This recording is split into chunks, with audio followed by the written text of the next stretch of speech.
January 1st, 2026. Today, while you were celebrating New Year's Eve, something happened that most people completely missed. China activated export restrictions on silver that could choke off 60 to 70% of global supply. Not gradually, overnight. And here's what should make you pay attention. Silver isn't some obscure rare earth element. It's in your phone right now. It's in the solar panels powering homes. It's in every electric vehicle rolling off production lines. And the country that controls most of the world's refined supply just turned off the tap. Let me show you exactly what China did, why it matters more than almost anyone realizes, and what it means for anyone who uses technology. Because this isn't just about silver, it's about control. Here's what happened. On January 1st, 2026, China's Ministry of Commerce implemented a new licensing framework for silver exports.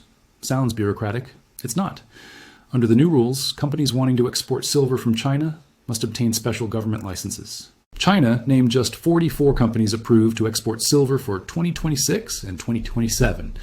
That is 44 companies controlling access to global markets. Now, why does this matter? Because China controls between 60 and 70% of the world's refined silver supply, not 10%, up to 70%. When one country controls that much of a critical industrial material and implements strict licensing requirements, you're not looking at a minor policy adjustment. You're looking at a supply shock. Now you might be thinking, can't other countries just produce more silver? Here's where it gets interesting. Silver isn't like oil. About 70% of all silver comes as a byproduct of mining copper, zinc, and lead, which means silver supply is driven by demand for those base metals, not by silver prices. Even if silver doubles in price, if copper demand is weak, silver production doesn't meaningfully increase. And building new mines? That takes 8 to 12 years from discovery to production, not months, a decade or more. Mexico remains the world's largest silver producer, accounting for about 23% of global output, but much of that comes from aging operations. Recycling contributes roughly 180 million ounces annually, and that number has been flat for years. So when China restricts exports, there's no quick fix. The supply response is measured in years, not quarters. Meanwhile, demand is accelerating from multiple directions simultaneously. And let's start with solar panels. Each panel requires approximately 20 grams of silver for conductivity, and solar installations are exploding. The International Energy Agency estimates that by 2030, solar and electric vehicles alone will consume half of global silver output. Half. Newer solar cell technologies, TOPCon and silicon heterojunction cells, use 1.5 to 2 times more silver than previous generation cells. So even though the industry tries to reduce silver per panel, total consumption keeps climbing. And then there's electric vehicles. Each battery electric vehicle uses approximately 25 to 50 grams of silver in electrical contacts, power electronics, and control systems. The Silver Institute estimates automotive silver demand will increase at 3.4% annually through 2031, and demand from EVs is projected to surpass traditional vehicles by 2027. Add in semiconductors, 5G infrastructure, AI data centers, medical devices, and electronics, and industrial demand accounts for over 50% of total silver consumption. And here's the critical part. This demand is inelastic. It doesn't decline when prices rise. Manufacturers need silver. There are no viable substitutes.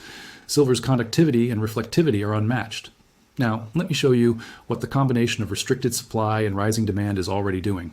Silver prices have exploded. By late December, silver hit record highs around $78 per troy ounce, up approximately 100% year over year. For context, gold rose about 27% over the same period. But that's just paper price. Physical silver has been trading above $80 per ounce in Shanghai. Meanwhile, COMEX futures in the United States trade lower. This divergence between paper and physical is a classic sign of shortage. When actual metal commands a premium over paper contracts, physical supply is genuinely tight, and inventories are collapsing. COMEX registered inventories are down nearly 70% since 2020. London vaults have lost around 40% of holdings. Shanghai inventories fell to decade lows.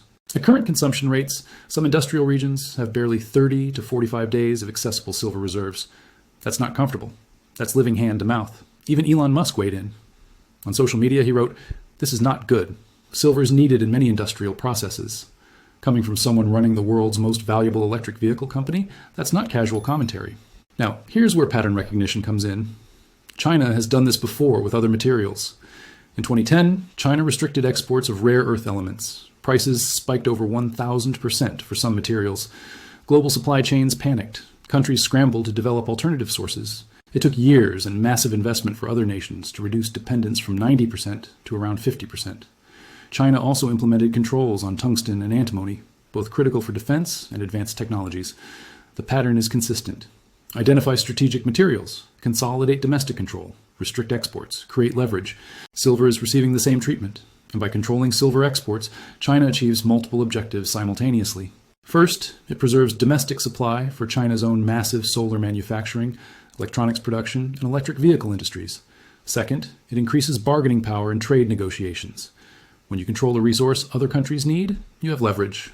Third, it creates economic pressure on competitor nations whose industries depend on uninterrupted silver supply. This is resource nationalism at scale. The global silver market has been running a structural deficit for 5 consecutive years. Demand has exceeded supply. That means inventories have been draining to fill the gap. The Silver Institute reports the physical market showed approximately a 120 million ounce deficit in 2025. Forecasts point to continued deficits through 2026 and beyond. Some analysts project that if China reduces exports by 50%, annual global deficits could exceed 5,000 metric tons. That's not a small imbalance. And unlike temporary shortages, this is structural. The shortage doesn't resolve in weeks. It persists until either new supply comes online, which takes years, or demand gets destroyed by prices rising so high manufacturers can't afford to keep buying. Now, let's talk about what this means practically. Industries dependent on silver face acute risk. Solar manufacturers, EV producers, electronics companies, they're suddenly vulnerable to supply disruptions, cost increases, or both. Some are racing to secure long-term contracts with approved Chinese exporters. Others are exploring alternative suppliers, though options are limited. Governments are taking notice. The United States added silver to its critical minerals list in November 2025. That designation acknowledges silver's strategic importance and opens the door for government support of domestic mining capacity. But building that capacity takes time and money. For investors, the situation creates both opportunity and risk. Silver mining companies outside China could benefit from higher prices and reduced competition. Major producers saw significant appreciation during late 2025, but volatility works both ways. Silver's relatively small market size means prices can swing violently. For everyday consumers, the impact arrives indirectly through higher costs for solar installations, electronics, and potentially vehicles, as manufacturers pass through increased silver costs. And for the global financial system, silver's surge highlights broader questions about resource security and the weaponization of commodity flows. The paper-to-physical ratio currently stands near 356 to 1. That means for every ounce of physical silver, there are 356 ounces worth of paper claims. This system functions as long as everyone is content holding paper exposure. But if even a small fraction demand physical delivery, the structure could face a squeeze where there isn't enough silver to meet contractual obligations. Historically, when commodity markets face this pressure, either prices adjust dramatically upward to ration supply or delivery mechanisms break down, or both. The broader takeaway is this. We're watching resource competition play out in real time, not through military conflict, through export controls, licensing requirements, and supply chain leverage. China demonstrated today that control over refining and processing infrastructure matters as much as control over raw materials. So where does this leave us? January 1st of 2026. China's silver export restrictions are now active. Not proposed, active. The world's largest refined silver supplier just tightened the valve. Industries dependent on uninterrupted supply are operating in a different environment. One where access isn't guaranteed, where prices reflect scarcity, where geopolitics and industrial needs collide. For those watching closely, the signal is clear. Resource security has moved from background concern to foreground reality. The silver market just demonstrated overnight how quickly assumptions about supply can change. One policy announcement, one activation date, and 60 to 70% of global refined supply now requires explicit government approval before crossing borders. That's not a small development, that's structural.